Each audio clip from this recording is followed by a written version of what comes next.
13 on Your Side Sports is sponsored by Jacobson Heating and Cooling. Following last week's win over 8th-ranked Northwestern, MSU had the momentum, while on the other side, Ohio State had all kinds of uncertainty. In the end, that didn't matter. The Buckeyes were just too much for the Spartans to handle. Buckeye head coach Ryan Day and 23 players were out for Saturday's game in East Lansing. Assistant coach Larry Johnson leading from the sidelines. Safe to say Justin Fields made his life very easy today. 1-yard touchdown run in the second quarter. At that point, the Buckeyes led 21-0. Later in the half, when it rains, it pours. Rocky Lombardi hit from behind. He is down and hurt. Left the game with a head injury, did not return. Third quarter, his replacement, Peyton Thorne, trying to lead a comeback.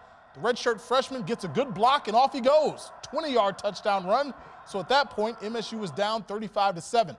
Ensuing Buckeye drive, Spartans trying to dig in. Chris Olave with the catch, but he fumbles the ball. MSU all over that one. Crazier things have happened, right? Maybe the Spartans could come back. Yeah, probably not. Next possession, Thorne throws the pick. One of 4 MSU turnovers on the day. Spartans fall 52-12. Mike Lissette breaks down the loss from Spartan Stadium. Even shorthanded, the 4th-ranked Ohio State Buckeyes were still too much of a handful for Michigan State.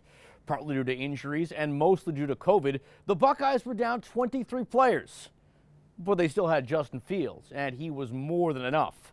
The OSU quarterback scored 4 touchdowns and tallied over 300 yards of total offense, leading Ohio State to a 5th straight victory over Michigan State. I felt like we were pretty prepared coming to this game, and we just didn't execute out there, and that's what it comes down to. We know we had an athletic quarterback that we needed to contain. In the scramble game, we didn't do that. We know we needed to contain him in the design quarterback runs. We didn't do that. We knew we couldn't give up explosive plays in the run game and the pass game, and we gave those up. Adding injury to insult, MSU starting quarterback Rocky Lombardi suffered a head injury in the second quarter and did not return.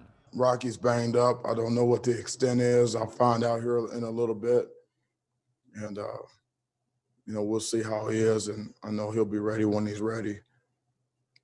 Peyton did some good things. Obviously, we were able to move the ball. We were able to sustain drives.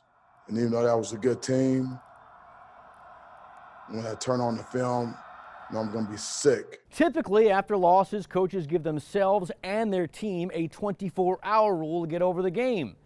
But that's not the case here. In fact, MSU head coach Mel Tucker said immediately following the press conference, he was going back to his office and getting started on preparations for next week's game against Penn State. Reporting in East Lansing, I'm Mike Lissette, 13 on Your Side Sports.